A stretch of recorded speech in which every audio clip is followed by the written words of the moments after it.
최근 확인된 위성사진에 따르면 북한은 군사분계선 인근에 전술도로를 건설하고 있다고 합니다. 병력 이동을 위한 것인지 아니면 국경을 더욱 강화하기 위한 것인지는 오직 북한만이 알고 있을 겁니다. 문득 궁금했습니다. 오늘날 북한군 탱크가 이곳에서 서울로 향한다면 대한민국의 어떤 모습을 마주하게 될까요? 오늘은 전술도로가 확인된 철원군 민통선 인근에서 출발해서 서울시청까지 직접 달려볼 겁니다. 아시는 분들은 아시겠지만 1950년 6.25 전쟁이 일어나기 전에는 여기는 북한 땅이었습니다. 실제로 북한군은 이곳에서 남하를 해서 동두천과 포천 방향으로 진격했다고 하는데 저는 오늘 연천을 통과해 동두천 방향으로 진행을 해보겠습니다. 그리고 하나 궁금한 거, 우리가 일상에서 볼 수 있는 프랜차이즈 매장들이 어디서부터 등장을 할까요? 일단 맥도날드를 좀 빨리 발견하고 싶네요. 첫 번째 프랜차이즈 매장을 찾았습니다. 이마트24입니다.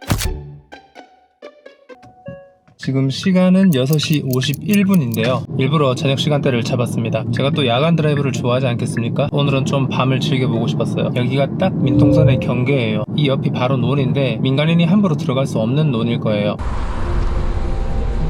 여기가 이제 민통선 입구였고요. 북한이 정말 운 좋게 뚫었다, 이 도로까지 오게 될 것 같은데, 확실한 건 예전에 우리나라가 아닙니다. 탱크가 들어온다고 해도 무사히 못 지나갈 거예요. 얼마 안가 경기도 이정표가 보였습니다. 수도권 최북단 관문 연천군이었어요. 뭔가 익숙한 마을이 나오네요. 치킨집을 찾아서 왔던 마을입니다. 서울로 향하며 처음 만난 마을이었습니다. 치킨집 위에는 대부분 주민들이 운영하는 노포식당이었는데요. 만약 전쟁이 난다면 피난을 서둘러야 할 것 같은 곳이었습니다. 두 번째 마을, 주유소가 있는데 다행히 지금은 기름이 충분합니다. 저번에 신랑 갔다 왔을 때 친구가 기름 넣어줬거든요. 이제 편의점이 보이네요. GS25 보이고 CU도 보이고, 편의점은 좀 흔하게 보이는 동네까지 왔습니다. 그리고 여기 눈에 띄는 게 있는데 메가 커피가 있습니다.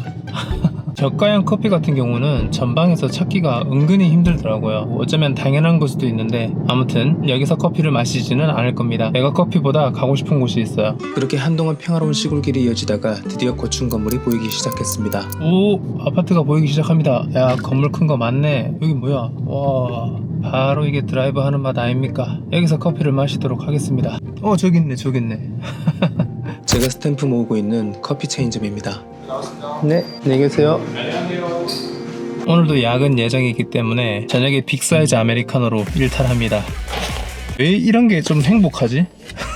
커피도 산 김에 잠깐만 쉬었다 가겠습니다. 지하철 정거장 중에 최북단에 있는 연천역입니다. 북단 탱크가 22km 남하에 성공한다면 가장 먼저 만날 대한민국이 지하철역입니다. 이 정도만 와도 그래도 조금 생활권이라는 게 느껴지는 곳이에요. 저가 커피 브랜드도 있고 시민들을 위한 인프라도 잘 돼 있고, 종점이지만 지하철역도 있고, 제가 아까 전에 6.25 전까지 철원이 북한 땅이라고 했었잖아요. 여기도 마찬가지입니다. 더 내려가야 돼요. 예전 휴전선이었던 38선까지 가려면. 얼마나 다행입니까? 그리고 연천을 우리가 이렇게 수복을 해가지고 이 연천 시민들이, 연천 군민들이 이렇게 자유를 누리고 평화롭게 살고 있는 걸 보니 참 뿌듯합니다. 그리고 말투 자꾸 이상하다 그래가지고 사투리 쓰려고요.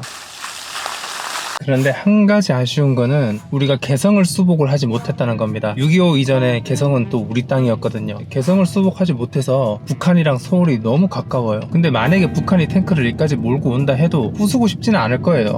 보고 있냐? 이 커피 맛보고 싶지 않냐? 자본주의의 맛. 뭐 아무튼 그렇게 계속 남하를 이어갔고 주도로는 3번 국도였습니다. 6.25 전에는 여기가 북한 땅이었을 테니까 이 도로를 이용해서 탱크들을 결집을 시켰을 겁니다. 못된 놈들. 새로운 또 밝은 거리가 나왔습니다. 제가 운전을 해서 다니다 보면 이렇게 밤에 불빛 들어오는 거리를 만나면 마음이 편안해지더라고요. 연천군 전곡면 이라고 하는 곳입니다. 한마디로 좀 더 번화한 거리가 있는 연천군의 읍내입니다. 근데 읍내라고 하기에도 좀 애매해요. 약간 시내 느낌도 나가지고 화려합니다. 전곡역 주변인데 불빛 기둥 같은 것도 세워놓고, 근데 신호가 없어가지고 운전을 알아서 조심히 해야 됩니다. 네, 좀 지나가자. 우와, 뭐고 왜 이렇게 잘 해놨노? 야, 여기는 BBQ도 있고요. 다 있네, 다 있어. 그리고 첫 번째 올리브영도 만날 수 있었어요. 아침 올리브영 온 김에 잠깐 뭐 좀 사와야 될 것 같습니다. 생각보다 비싸가지고 그냥 온라인에서 사려고요. 여기가 또 미술지역이다 보니까 군인이 좀 많이 보입니다. 그래서인지 다이소를 비롯해 웬만한 프랜차이즈 매장들을 흔하게 접할 수 있는 곳이었습니다. 롯데리아, CU, 백다방, 여기도 약간 군인들을 위한 상가가 잘 조성이 돼 있는 것 같아요. 교촌치킨도 있습니다. 삼성 매장도 있네요. 번쩍번쩍 아파트도 있고, 생각보다 유동인구가 많고 상권이 발달한 곳이라는 생각이 들었습니다. 그걸 실감하게 해준 건 처음 만난 스타벅스 간판이었어요. 스타벅스가 꽤 커 보이는데? 하지만 오늘은 제가 이 커피가 있기 때문에 스타벅스에 굳이 들릴 필요는 없을 것 같아요. 가볼까? 지금 시간이 꽤 늦었는데도 사람들이 많아요. 카메라 들고 못 들어가겠는데? 와, 여기가 바로 벌레 끔살 장면. 전기 팍팍 튀는 소리 들리시죠? 저렇게 죽어도 계속 있어, 벌레가. 무한으로. 그리고 이 부근이 38선 부근이에요. 1950년 6월 25일 이전에 탱크들이 이 근처에서 집결을 하고 있지 않았을까. 그리고 이 근처에는 38선 돌파 기념비가 있었는데요. 6.25 전쟁과 관련된 다양한 기념비들이 세워져 있는 곳이었습니다. 지금은 이렇게 가로등이 밝혀져 있지만 그 당시에는 아마 이렇게 불빛이 없었을 것 같아요. 연천까지 내려오면서 웬만한 프랜차이즈 매장은 다 맞는 듯 했습니다. 하지만 제가 좋아하는 브랜드는 아직 나오지 않았어요. 동두천에 들어왔습니다. 동두천은 제가 와보고 싶긴 하지만 되게 애매한 위치에 있습니다. 뭔가 최전방 같은데 최전방이 아니에요. 아파트가 되게 많이 보여요. 많이 보이는데 9시밖에 안 됐거든요. 불이 꺼진 집이 되게 많습니다. 오, CGV 보인다. CGV. 드디어 CGV가 나타났습니다. 도로가 되게 넓다, 여기는. 그리고 드디어 맥도날드가 등장했습니다. 드라이브 스루까지 되네? 문을 열었나? 24시간 합니다. 나이스. 혹시 빨대 있어요? 네, 감사합니다. 동두천에 미군 기지가 있다고 들었는데 진짜 미국 사람들이 많이 보입니다. 일부러 안 먹어본 거 시켰어요. 충주 찰옥수수 치즈 크로켓 버거. 대충 이렇게 생겼습니다. 좋은데 살찌는 맛입니다.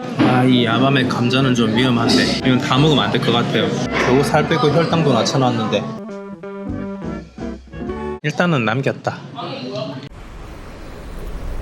나 햄버거 잘 먹었다. 니는 맥도날드 햄버거 못 먹지. 북한에 맥도날드 없는 거 다 안다. 그러니까 항복해라. 그냥 차 타고 유럽 좀 가보자.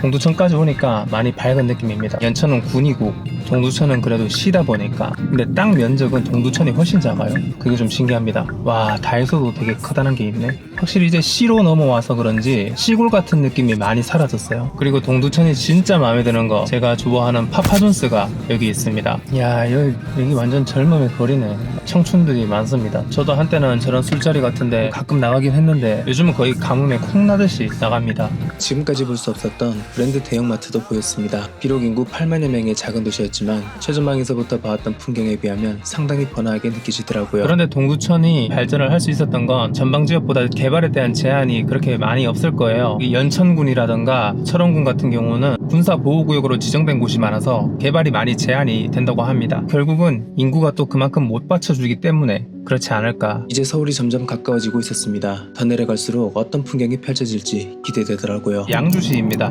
뭔가 전방 같은데 전방이 아닌 도시예요. 그런데 첫인상은 의외로 연천군 같은 분위기가 느껴졌습니다. 동두천보다 휑한 느낌이 듭니다. 근데 저기 되게 고급 아파트 같은 게 있어요. 이 편한 세상 더 스카이라는 아파트네요. 북쪽에 있는 아파트라도 비싸겠죠?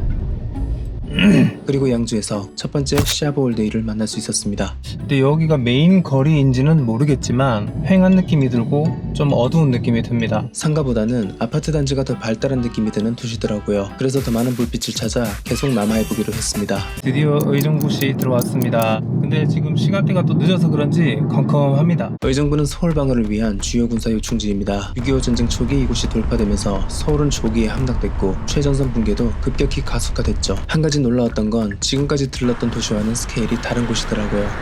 그리고 패밀리 레스토랑을 찾았습니다. 아웃백 스테이크 하우스. 불이 꺼졌지만 의정부시는 인프라 자체가 다릅니다. 운전하는 내내 도로도 되게 넓었고 고층 빌딩들이 상당히 촘촘하게 보였어요. 대도시 느낌이 나요. 확실히 서울하고 인접해 있어서 그런지 뭔가 다릅니다. 프랜차이즈점이 있냐 없냐를 따질 만한 데가 아니에요. 심지어 여기는 백화점도 있습니다.